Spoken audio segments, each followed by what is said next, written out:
The Democratic presidential candidates are currently split on whether or not to impeach President Trump. The progressive candidates want him impeached, while the moderates want him cursed by an old gypsy woman. This week, President Trump tweeted more than 50 times in a 24-hour time span. But it's really no big deal since all the country's problems are fixed and everything's totally chill. I'm glad we see this on the same page. Now, this next joke has 3 punchlines. You be the judge. Denver may be the first U.S. city to decriminalize psychedelic mushrooms. Cops will soon pull people over and ask, "Sir, how many god butterflies did you swim tonight?" Denver may be the first U.S. city to decriminalize psychedelic mushrooms. In related news, the Denver Broncos have changed their names to the Glory Love Windrunners. Denver may be the first U.S. city to decriminalize psychedelic mushrooms. Is that like taking an Ambien with white wine? Asked Connecticut. Last week, President Trump attacked Bernie Sanders for releasing his own tax returns. I haven't read them yet, but I'm assuming Bernie's liquid assets are just 100 cases of Insure. And finally, Elizabeth Warren wants to tax the wealthy in order to eliminate student debt and make public college free. Wait, so you do want me to help someone go into college? Asked Lori Loughlin. The Trump Report starts now. You're tuned in to AfterBuzz TV, the ESPN of TV talk. Now, let the buzz begin. Yes, indeed. Welcome to the Trump Report. I am Christian Bladt, joined by Tamara Brown. Hi. And Scott Yay! Moore. Scott Moore making Christian a big forgot- joke on this. No. Christian forgot your name for a second, Scott. Scott Moore. That's not the first time you've been a part of our mirth, but maybe only the second time. Maybe third. All right. And not here in person, tied up downtown, legal briefs and whatnot. Our friend Chelsea Galicia on the phone. Chelsea, say hello. Yes, hello, I'm here. Well, you're there, but you're not here, and that's the confusing thing. I know, sadly. You're literally phoning it in, Chelsea. I don't know how I feel about this. I don't either. I miss you guys. I will be back. Sorry, we had to do it this way this week. So there's a lot of things that I would like to talk to you about. We'll have you with us here at the top of the show. It's hard not to start off with the Mueller report. And there's a lot of nuggets to be gleaned from it, but I'd say no great shiny gold rock. There's just little nuggets, little shavings. You know, there's no sword of Damocles in there that's going to really do it. But my biggest takeaway from the Mueller report is that it's really hard to find good help today because all these people resigned instead of doing what the president wanted him to. And just think, if he did have people who would listen to him, Tamara, he might actually be brought up on some kind of charges. That would be nice, wouldn't it? I mean, I don't know. That's a very loose definition of the term nice. I think. Well, I for one am not surprised that the redacted version of the Mueller report was unsatisfactory because from the Cohen testimony to all of the little signposts since Trump took office that we've been excited for, oh, here it is, this is going to be the thing, and it just never is. So this was, I wouldn't even say it was disappointing because I think we've learned to not expect anything at this point. Scott, were you holding out hope? Did you have a candle lit for the Mueller report? Well, I mean, I knew it wasn't going to be as good for Trump as Barr had said it was going to be. Yeah. I've read bits and pieces of it, but unfortunately... Wait a minute, I thought you pre-ordered it from Amazon. I did, but it doesn't come out till next week. Oh, really? So I had to read off the website. Wait a minute. So why is everybody talking about it? Don't they know how we feel about spoilers these days? Why are they not waiting till the actual release date? I know. So it is on order, but I don't get it till April 30th. But in the meantime, I've read it off of websites. NPR had posted it from the website, and so I've gotten a good, at least, handle on it. And I have restarted the impeachment clock only because I still think there's enough there. The problem is, like you were saying, Tamara, if these people had actually gone ahead and done what Trump wanted them to do, then it would have been a clear-cut obstruction case. So it's very wishy-washy because it really didn't say, as they said, it didn't absolve him of obstruction, but it left it essentially up to Congress. And it also said at least they didn't directly work with Russia to help Trump, but at the same time there was a lot of communication. So it's not a good thing for him, but of course he plays the victim and he's a big baby, and so he puts it out there that like he's, you know, trying to do the narrative there. But I think overall it did not look as good for him as we initially thought when the Barr memo came out. One of the things that is highlighted is that Don McGahn resigned rather than fire Mueller. Now, I hear some differing opinions on this, that having Mueller fired could be one of those things that doesn't look great, but not necessarily against, actually illegal, not necessarily grounds for impeachment. That's why we have our legal expert, Chelsea Galicia, on the phone. What would have, is it clear cut as to whether or not, hey, you have to fire this guy? Does that automatically, is that automatically an impeachable offense? Is it against the law? What's the, what does the law say, Chelsea? Well, the first thing they tell you in law school is that there's no such thing as anything that's clear cut. So you can ask 5 lawyers that and probably get 5 different answers. There isn't, because it's worded in vague terms, right? High crimes and misdemeanors. And then you ask, well, what exactly does that mean? And they didn't enumerate every last scenario that could entail. But what I will say is that I think your interpretation of the report, calling it like there was interesting nuggets, is highly colored by the Barr summary that colored the context under which you read the Mueller report. Because had we not gotten that summary, we would see the same report in a totally different way. Also, let me just interject. I don't want anyone to assume that I actually read this thing. If they put out like a digest Archie Comics version where they explain it, Jughead will talk to Archie about, Moose heard this. That's the only way I'll ever actually read it. So I don't want anybody to think that I'm any That's smarter what I than I am. said last week. I can't believe somebody hasn't put out a wacky Mad Libs version yet, where Right? the sections that Barr had redacted out, somebody didn't just go ahead and fill those in with the word "but" 400 times. And really, most of them, it would make sense to replace them with golden showers. But so you're saying Can I just throw in one quick thing about what the law says? Well, the interesting thing is that if you read the report, Mueller was never going to indict it. Let's just say that they had all met with Russians, not even just Russians. They had met with Putin. They had met with him during the 2016 campaign, and Trump was there.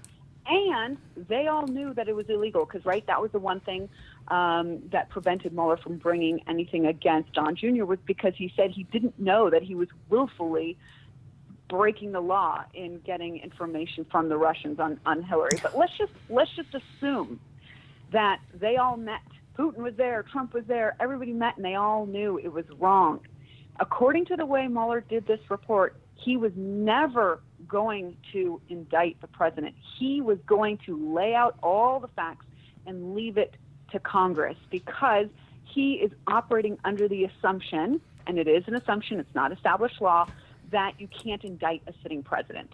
But he was going to sort of be respectful of the idea that people have in the DOJ policy that you can't indict a sitting president. So I think that's a really big central thing for people to know about this report. Yeah, I think that's really important. I'm glad you pointed that out. And absolutely correct. Yeah, absolutely. One of the things that Mueller did in the report is that he said that there's a lot of stuff that's maybe not under my purview, and here's 14 areas that I think other people should look into, 12 of which have been redacted. So, Scott, is that where the impeachment window is a little open? Because that's 12 other things that we don't know what they are. We don't know who's investigating them. You have to wonder if, out of those 12, maybe somebody's not a partisan shill one way or the other and will actually objectively investigate it. Partisan shill, that's Christian's drag name. It is, actually. And That's a great name, too. well, you have to earn it, I had to buy it off the partisan shill in the Midwest because we were getting double booked. But that's not really the time or place for that. That's a whole other story. But we'll get to it next week for sure.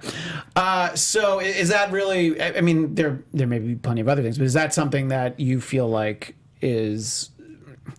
I don't want to give anybody hope, but it's like, is that where the possibility of impeachment still lies? Is like, well, what are these other 12 investigations? And because we don't know.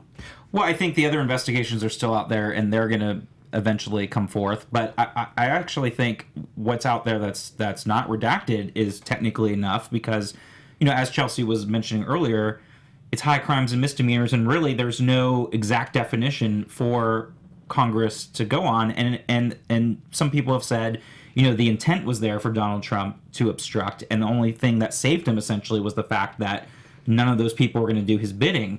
So you could technically still say his intent was to obstruct.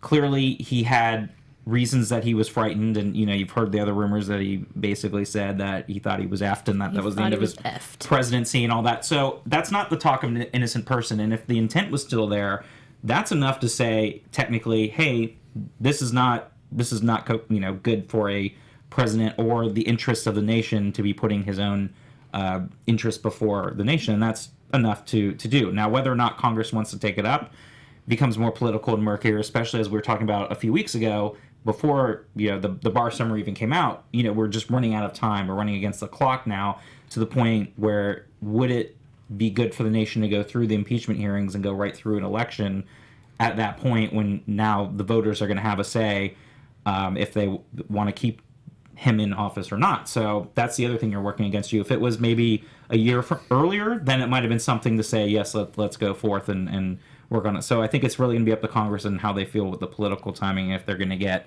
enough out of that. One of the things that Mueller noted was that Trump cooperating in the White House, being so forthcoming and actually, actually sitting down and talking to them, it made it really difficult to make a case in terms of obstruction. And to me, that seems like, I don't know, some solid advice that was given at some point, which was, no, just give them whatever they want, and we'll worry about what they find. Do you feel? Did he sit with Mueller? I thought he answered everything by but he did answer, and he could have invoked privilege on everything. He didn't have to actually do that, And I think that whoever gave the advice was like, well, you can't sit down and talk to him because you're going to go off the rails. This has to be a prepared statement. But Chelsea, let me get your thoughts first. Do you see the White House as being cooperative to the Mueller investigation, first and foremost? Is this a trick question? Not really, because he says that they were cooperating, and it made it hard to build the case. But if you read the report, there are several places where Mueller says that because this person or that person refused to answer questions, that they were limited in their investigation. And I'm really surprised that they kind of just stopped there. It seems that they tried, and then if they got too much resistance, kind of just gave up and said we couldn't investigate any further. So in fact, there is a lot more to even the collusion discussion. I feel like a lot of people have written it off, and it's so clear that there was no collusion, but maybe there's obstruction. Well, actually, the no obstruction thing is not so clear. In fact, it's pretty clear that there was intended collusion of some kind. The only problem is in proving it, because you have to prove for that kind of crime a mens rea or a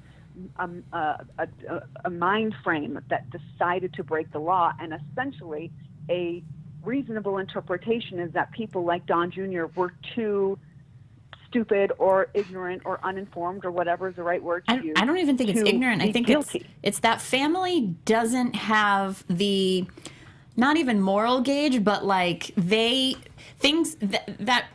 family doesn't see things in terms of legal and illegal. They see things in terms of things that help us and benefit us are right and good and legal, and things that are hurt us and hurt our name and hurt our brand are illegal and bad for us. So like I don't think that family has the proper gauge to understand what is legal and illegal. But what they understand and what they know and what morally guides them is really not of our concern. I mean, most of us, break a silly law. I once got, I don't know if you can call it pulled over, but I got a ticket for being on a bicycle with somebody else. Like it was like a 4th of July thing. We're rolling around through Newport. That didn't used to be against the law. And then one day, all of a sudden it was. And we got a ticket for it. And we couldn't plead, ignorance of the law. That's not allowed for you and me. So I don't understand why it's allowed for a presidential candidate and his team. Well, that's why President Trump and Mike Pence always travel on a bicycle built for two, because it's actually designed that way, so they don't have to worry about getting that ticket. I don't think Mike Pence would agree to that, either being in front or behind. Either way would make him uncomfortable. Oh, yeah, definitely not.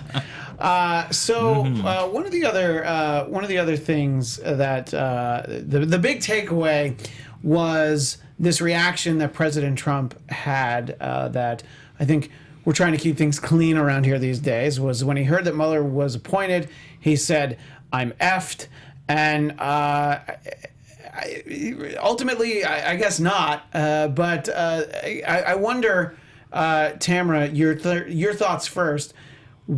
I mean, what do you think that was a reaction to? Do you think it was, this guy is so unfair, he's going to make up some things that I didn't do anything?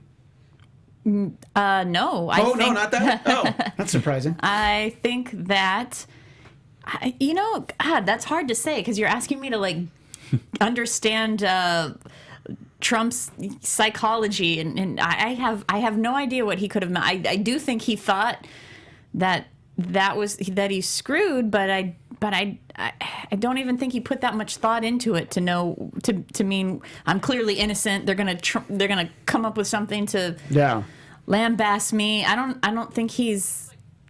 It's very difficult. It's very difficult to talk about trumped up charges around a guy whose name is Trump. It's a very, very hard term. Yeah, to you not noticed how I was trying to avoid using that word. But it's very aptly named. Scott, do you think that what he fears that he was going to be effed over is that keeping the impeachment clock ticking like the opening of 60 Minutes? I mean, as we talked about from day one, he knows he's not clean. He knows the dealings he's worked with, going back to with Michael Cohen, not even just with Deutsche Bank and his tax returns is why he doesn't want to release them, and what they were doing with Russia, to all the other things that he's dealt with in his career. He knows he's not clean. He also knows he's not innocent, because if an innocent person really was, they'd sit back and they'd let the investigation go on, because they know they have nothing to hide, and they'd be like, great, it's done, and they would support it.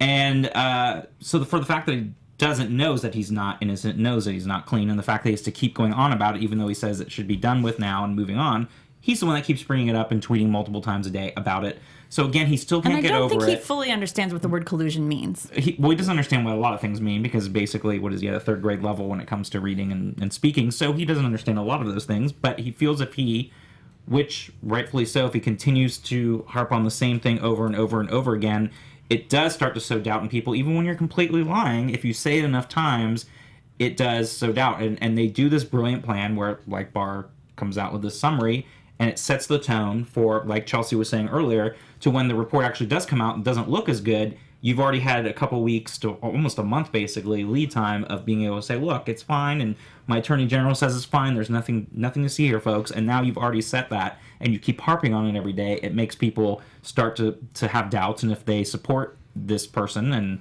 25% of people will, no matter what, then they go on to say, he's absolutely right, and all these people are trying to take him down, the deep state's taking him down, and it just feeds into that narrative that he's set, which is not healthy for democracy in general. And that's also why you don't see Democrats jumping out, of course, not even just the closeness of an election, but to want to do impeachment, where maybe back in Nixon's time it would have been a no-brainer that you would have started this. Even 20 years ago, you would have said, great, when Bill Clinton was impeached, this would have definitely been something that the Republicans, with the tables turned, would have been doing right away. So it definitely has changed the narrative, and he has changed that just by continuing to spew these lies every day and just hammer it down every day to just kind of sow doubt in people. The way that he says, like, no president should ever be treated this way. It's like, if you love America and you are such a strong patriot, you should feel that every president should be put under such scrutiny. I mean, every single elected official in this great,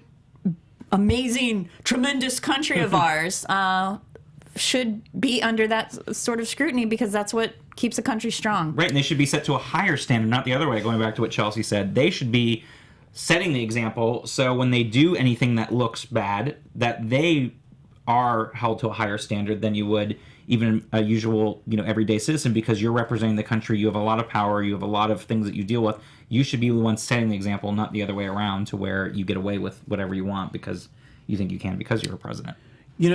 Scott, I've known you for about almost 3 years now, and I'm just starting to get the feeling that you don't much care for Donald Trump. You said the thing about a third grade level. I'm like, wait a minute, does he not like this guy? It just dawned on me now. I'm sorry. That's I know. I know it's shocking, but all right, fair enough. But we'll press on. Chelsea, one of the things that I read in something that someone who had read it wrote. I didn't. Again, this was again Jughead.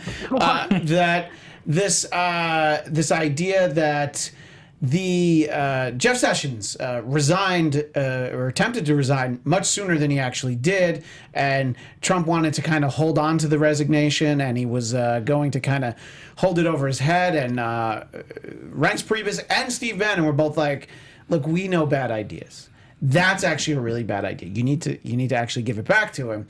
And then, of course, as soon as the midterm elections happened, that's when he fired Jeff Sessions. And again, you think what you want about Jeff Sessions, that actual resignation letter is one of the best ever.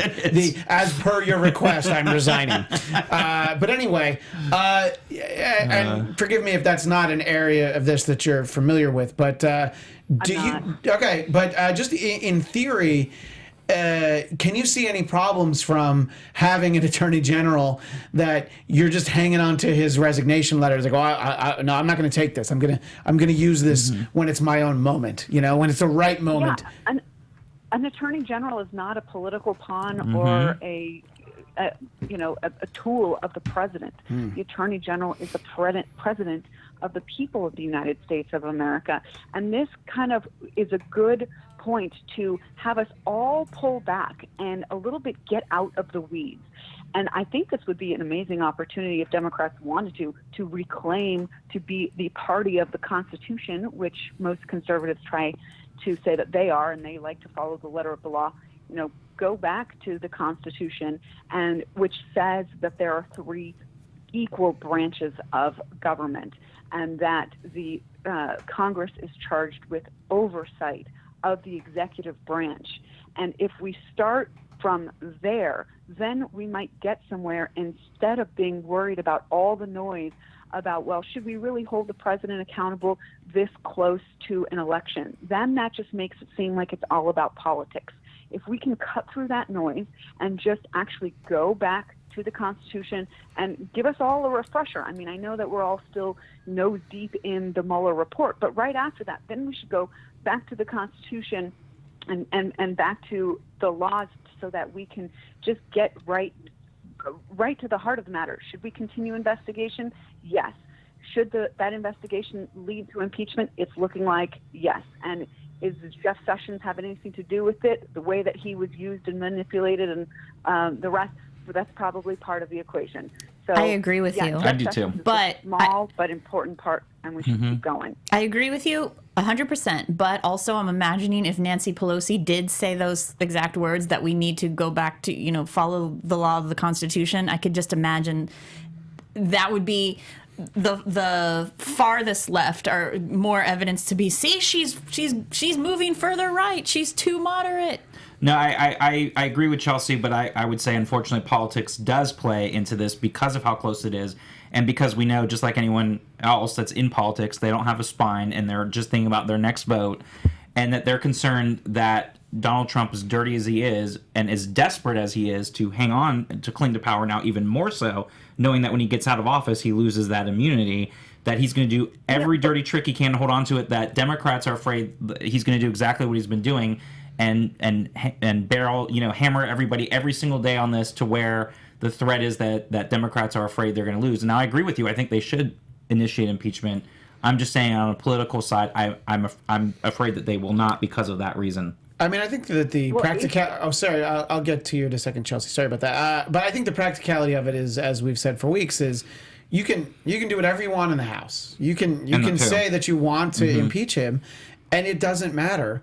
And I think that Nancy Pelosi just knows, like, you need more than any of this. If you're going to try that, you'd have to convince, I don't know, realistically 14 Republicans in the Senate, and that might as well be 1,400. You know, I mean, it's because it's like, sure, you could definitely convince a few of them. I legitimately feel that. You know, I think. But what about the principles of protecting the Constitution that you swore to uphold? Yeah, that's why you would get Rand Paul. You'd get a strict constitutionalist. That's the argument I hear every lawyer make, is that they're like, okay, so should we not try a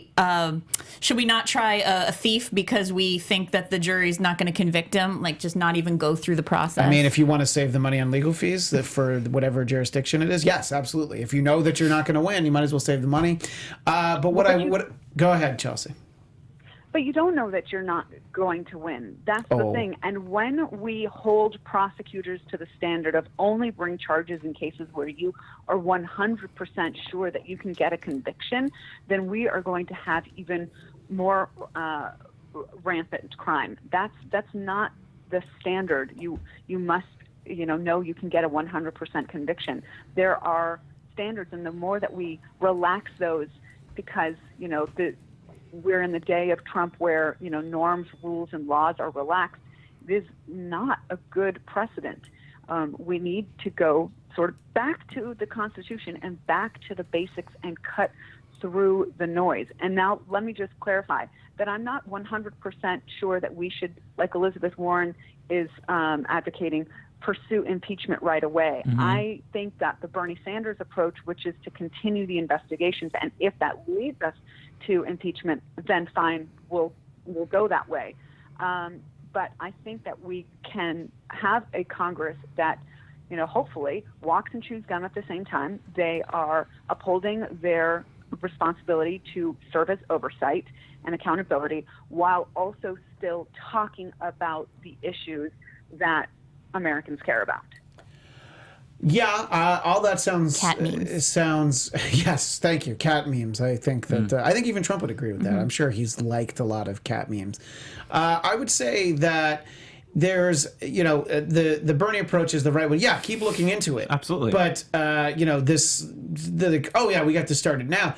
You don't have anything now. I mean, now you certainly wouldn't win because you don't actually have the grounds for it. I mean, I don't know who has seen the unredacted Mueller report aside from Bob Mueller in his office. They would have a better idea what's in there. Go ahead, Tamara. Polls show, I heard the other day that polls show that both Republicans and Democrats want to move on from the issue of collusion now that what we have of the report is out. Yeah, and I mean, I think he's got a tremendous chance to get reelected anyway, but I think if there's an ongoing witch hunt, yes, he throws the phrase around. It doesn't matter if it's true or not. Right. If he's able to point, like, look at this ongoing witch hunt. They don't want me, your favorite president, which he also says a lot. It won't even be close. There's like no chance. If there's an ongoing investigation of him that people feel like is, yes, I'm going to use the term now, trumped up, I think that you're going to motivate people who just usually don't give a shit about any of this, and they're just the like. The unfortunate thing is that this election is probably not going to be up to the Americans. What the Mueller report tells us is just how intense of an effort the Russians put forth in persuading our elections. I don't even think the word persuading is the right word. Impact. There's not a strong enough word. And so the idea that enough people are going to be sick of this report or impeachment proceedings or any of that, and that Americans are going to be making the decision about who our next president is going to be, or if we're going to retain the current one, that's like not up to us. We've been essentially, taken over. Our democracy is broken. I don't feel like very many of us are paying enough attention to that. And people are hoping that, this election, we'll vote him out. How can we think that we're going to do that if those efforts put forth in the last campaign were successful? You don't think they're going to be re-energized to do it again, go even harder? Mm-hmm. Well, I think that if you're not running candidates at a razor thin margin, which every indication leading up to election day that was the case, if you have someone that it's like almost tamper proof. Look, every poll we see is plus minus 4%. So you need a vote total that's plus or minus 4%. And I don't think we're going to get that. I think that if you can't win by that big of a margin in the states that matter, I do agree with you that I think that it's not tamper proof. Like, I don't even know if it's like, all right, well, we're not going to do anything electronic because that's so easy to tamper. But also it's like, well, ask Al Franken about the trunk load of votes that magically appeared, when he became senator in I almost said Massachusetts, Minnesota. So there's always a way. There's always someone can always tamper with anything. But it's the same thing. It's like, well, you still have to try. I'm sorry, what were you going to say, Chelsea? Well, and voting, yes, is important, and we should be, doing paper ballots until we figure out what's safe. But I'm also talking about social media that was used as the weapon of choice to, we shall say, misinform enough Americans. And it's the same thing that happened with Brexit. I mean, this is like a worldwide campaign against democracy. I think the first thing that we have to do is run a campaign for democracy, get democracy back in, and then we can worry about the election. It's almost hard for me to conceive of taking the next election seriously or thinking really that we can have a free and fair election. Our election system is broken. Our democracy is badly bruised and damaged, and we haven't helped it heal, nor have we put any safeguards in place to make sure it doesn't happen again. And we know that the adversaries have the same resources and have the same abilities to use social media to influence people. Nothing is different now than it was in 2016. And yes, part of that is Obama's fault. He knew about it, didn't do anything about it, but I know McConnell pressured him not to do anything about it at the time. So, it's not fair to point fingers at any one person, but this administration is the one in charge right now, and I don't think that even Republicans can ignore how much of a breach of democracy. And I know that Republicans like to say we're not a democracy, we're a republic, but democracy is a big part of our republic, where we care, hopefully, about our elections being determined by the will of the American people. And so what are we doing about that? I mean, should we just shut down, Facebook to any political anything? I mean, I don't know. Of course, that would be pretty out there. But I'm not hearing any suggestions about what to do. Well, enough of this, whether should we impeach or not. I mean, what should we do to reclaim our democracy? That is the question. Well, yeah, I was going to say, kind of going to both of your points, that I was reading a lot of op-eds over the weekend about Trump and how they were saying Democrats really should move to impeach him because otherwise they have no one to blame but themselves, because, as you said, it deteriorates the power of the presidency, and future presidents will now be able to take that and be able to say, well, I can do what I want to. And then the second part is, I agree with you, and that was one thing I was going to bring up today too, is that where's the talk from both sides, and this is including Democrats as well, to be able to say, well, we also know that there was definitely meddling going on by Russia and the use of social media, and Democrats should be in the forefront here to say we need to do something to make sure that our voting is safeguarded, because unfortunately we know the Republicans will not, because they're benefiting from this. And of course Trump will not, because he's benefiting from it. So I actually think the situation, if left unchecked, will be worse than 2016, because now the people in power are the ones that are going to be overseeing it, and it goes to their benefit. So unfortunately, like you said, I don't feel that it's going to be any better now, because anything the Democrats will attempt to try to do in the House will never make it through the Senate or be signed by a president who's directly benefiting from the situation. And it is sad, and it's also very scary, because then you do wonder, are the votes actually accurate, especially when you think about the 3 states where he won by just a handful of votes, less than 80,000.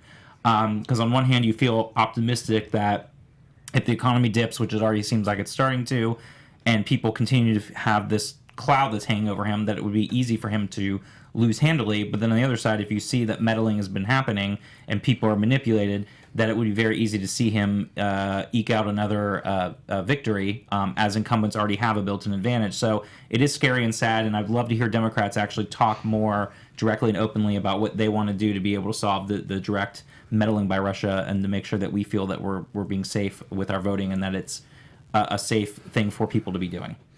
In terms of the ever-widening field of people who want to be president next time around, I almost called them the failing CNN, but I remember now they're fake news CNN had. Did they have 4 town halls last night? Let's not perpetuate that. Hey, when they start reporting real news like TMZ, I'll start calling them just plain old CNN. And if the New York Times stops failing, I can just call them New York Times. Because it's words like this every time people throw the way people throw around fake news now is like a punchline. It's really not helping. It's just muddling what is clear and unclear information and news sources and things like that. I would just like us for us to not join in that muddling. Well, we can agree to disagree on that. I'm someone who's a customer of the Washington Post Amazon Corporation, and I know you're not. So look, we just look at the world in different ways. Chelsea, I feel like if I had to guess, if you only watched one of them, I have a feeling that I know which one you watched. Did you watch Bernie's town hall, and did you watch any of the others? You're going to be shocked, and I'm even shocked by this because I was all excited to watch like all of them, that I missed them all. Well, thanks for being on the show. I saw Klobucker's. What did you think of it? I had never really seen her speak before. Not even in the snow? What? When she announced it was snowing on her. Yeah. It was a blizzard when she made her announcement. I had never really seen her. I guess I did. I really liked her at the Kavanaugh trial and how she presented there. But I guess because that was more of an intense trial, to see her sort of speak, I really liked everything that she had to say. But if Hillary couldn't win, she's not going to either. She doesn't have any sort of warmth, stage presence, any sort of she's very the connection is, and supposedly there's not a lot of chutzpah there. And I think that let's please not say that this is going to be an election about personality again. Oh, it is. I don't know what you think it's going to be. I mean, hang on a second. Look at our last several presidential elections, and look at the person who lost. It's the person with less personality. John Kerry, John McCain. You go far enough back, Bob Dole. Al Gore. That's a toss-up. But I think we're in the age of. Of Roger Stone, the celebrity that has the charm and the ability to connect with people, and she doesn't have it. Well, Roger Stone, by the way, who'll be appearing at a strip club over the weekend, so make sure you look for that there to help his legal defense fund. What were you going to say, Scott? No, I was going to say, sadly, I missed it too because I meant to record it, but I was flying back. I feel like I'm on, by the way, on American Idol by saying I'm sorry, she doesn't have it. Well, no, I mean, it just doesn't do it for me. But it is true though, and it's sad to say, but it goes all the way back to the television era when you go back to Eisenhower and Adlai Stevenson, even before Kennedy Nixon, which clearly Kennedy won because he had more personality than Nixon did going back to 60, but even going back to Eisenhower, he was definitely the better speaker and brought more, connection to voters than Adlai Stevenson. So this goes back half a century to before, until you had radio, and then it was different. So unfortunately, it does come down to who are the voters going to connect to, who's going to deliver the message the best, and even if they don't deliver it perfectly, if they can connect with the voter and they have that warmth. That's why Bill Clinton won in '92 against George H.W. Bush. And Ross Perot. But that's why candidates do win. The one that has the more charm that the voters feel they can connect to and relate to is going to win. And that's why, unfortunately, why Trump won. We only have a few minutes, but the interesting footnote, of course, to that Kennedy-Nixon debate is that people who heard it on the radio were like, oh, clearly Nixon won, exactly. But then it's like people who had this magic box and like, well, look at John Kennedy, the way he carries himself. Absolutely. And I think it's from that point, I mean, God, God, how awful was McGovern that that Nixon was like, well, no, Dick Nixon is way better. But yeah, I think that's where we are, and I think it's great that all these candidates got to do full hour-long town halls, because look, when you do the as fun as it can be to report on and cover and write jokes about the 14-person debates, what do you really get out of them? I mean, especially last cycle when they were completely dominated by President Trump. So I think it's great that they're doing them. I think it's going to have people take a stronger look at all these candidates. But yeah, I just don't. And again, I didn't see any of them. I was hoping that. Well, I'm glad, Tamara. Thank you for watching at least one. Good for you, because could I be bothered? Yes, but I literally slept from 8 o'clock until 3 in the morning on my couch, and I was like, well, what happened? Well, I have a good excuse. I was actually flying back, and I forgot to record. Oh, there's no TV on the plane? There was not. All right, that's fine. I figured there wasn't. I was not fancy first class. That actually would have been perfect. You're stuck in the plane. In any case, I think that it's good that they're getting this exposure, but also this opportunity. And I don't know how many people tune into all of them. I mean, look at me. I didn't. Scott didn't. Chelsea, shame on you. I'm just kidding. Yes, I know. I've got lots of guilt. That's all right. Well, and part of the reason is that these are kind of I watched the Klobuchar one accidentally. I happened to turn on, seriously. I'm just laughing. I feel like that might be most people who watched any of them. Exactly. That's 100% what I'm saying. They don't these haven't been I don't know, we haven't really heard that these are coming up and any sort of excitement around them at all. So I just happened to turn to CNN while I was getting ready for something, and it was on. The only way that I knew that they were coming is that CNN always does that countdown clock to whatever their big programming is, and I'm like, oh, that's really cool. It was I don't know, it was yesterday that I saw it. It was on at the gym. You can tell because I'm so swole that obviously I spend all the time at the gym. But and I was just like, oh, that's really cool. I should check one of those out. And I'm disappointed in myself just a little bit, but not disappointed in any of you. But let us know in the comments if you're watching the archive version, if you watch them, whom you were impressed by. And there'll be plenty of time to talk about the 2020 hopefuls, except for someone named Seth Moulton, who's allegedly running for president. I don't have time for it. There's already too many. I'm sorry. The bingo card is full. I've lost track There's no room for everyone else. But quick question, and we have to wrap up. Scott, if you were to pick one of them, if they were all on demand, which one would you be most excited to watch? Well, I like Mayor Pete right now. That's my shiny candidate at the moment. I would like Mayor Pete to have done his town hall in all the 7 or 8 languages he speaks. He speaks. Sorry. Yes. Christian does not. I don't even speak one. So yeah, that was good. I know. I was like, hey, there you go. So the case in point. All right. Well, Chelsea, thanks for sticking with us, and we hope that we see you here in studio next week when we'll have so much more to talk about. People can find Chelsea online at Chelsea Galicia. You can find me at Christian DMZ. And don't forget, this show is at Trump Report ABTV. That's Twitter only. No Instagram for this show. One day, maybe. Tamara, where do people find you? Hey Tamara _ on Twitter. Hey Tamara every other social media platform. And hey Scott, where do people find you? Yes, you can find me on Twitter at SMan80. That's SMAN80. Probably calling Trump an orange clown and McConnell a hypocritical turtle. You want to mix it up one day and, one day. And call, call Trump. Turtle. Yeah, call Trump the turtle and just see what happens. I keep with the nicknames like Trump. Just keep. Thank you to everybody who joined us in the chat, and we will see you next week. Thanks, everybody. Bye. Our founder, Kevin Undergaro, and me, Maria Menounos, would like to thank you for tuning in to AfterBuzz TV.